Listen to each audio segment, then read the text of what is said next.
told Joe in here I'm a huge fan of the books in the first movie. Here's my little Hardin Scott tattoo right here. Way. I just spoke to your husband. Yes, you just talked to him. We both love it so much. We were just downstairs and now we're upstairs. Yeah, so my home office upstairs, and you guys were in our Blu-ray room downstairs earlier. But yes, congratulations on the movie. I loved it so much. I've seen it 3 times now. I honestly lost count of how many F-bombs were dropped throughout the movie. And I'm curious for you. I know we both talked about this on our set visit a year ago, but with the PG-13 rating going to an R rating. But how freeing was it to just be able to throw fucks around like anything? Like Joe, when you say fuck you and you're throwing that bread roll, really and nice. Fucking Trevor, those were my faves. So Joe, what was like one of your favorite moments to just throw down an F-bomb? Yeah, probably the one you mentioned where I get to, say F you and then run off into the rose bushes. It's very satisfying, and it's really nice to not have to contain yourself and censor yourself in that way. Yeah, Hero, do you have a favorite? Oh, fucking Trevor, probably. Obviously. I think it has to be. I mean, imagine if we did the movie and I said frickin' Trevor or fudging Trevor or something. I think it's just real life, isn't it? Like if this is how people speak, especially a character like Hardin. And yeah, 100% freeing, but also I think to be honest, I think it just really, it does so much justice to the end product because it's just so much closer to real life.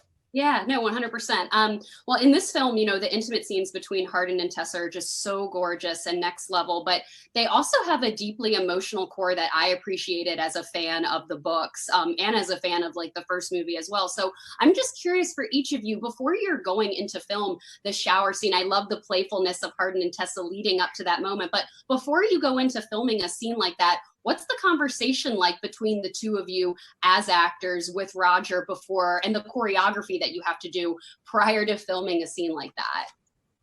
Joe, I'll start with you.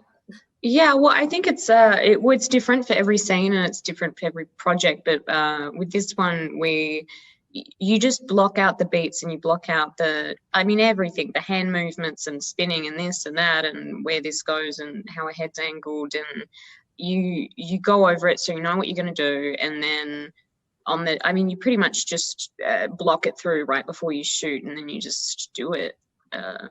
Yeah.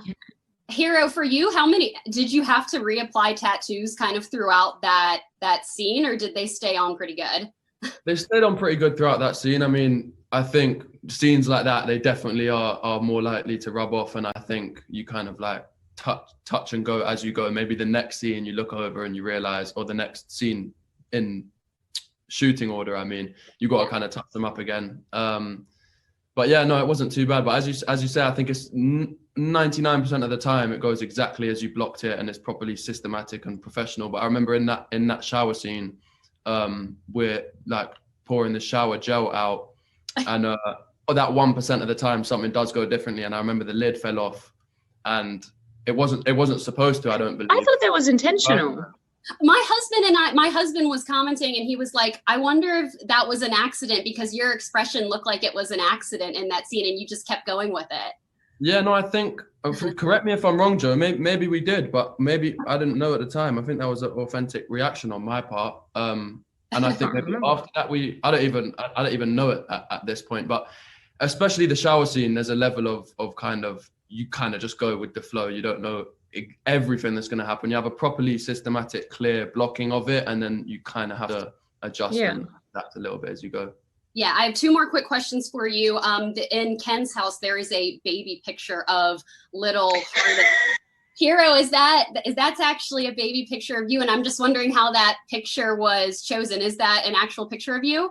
Yeah, that's me. I remember them just saying, "Can you send in a bunch of baby pictures for set deck?" And yeah, that's me. And I remember being young, I used to hate pictures, but I guess now, thanks mum and dad for taking them, because I guess. Oh, it is. I guess they. Yeah.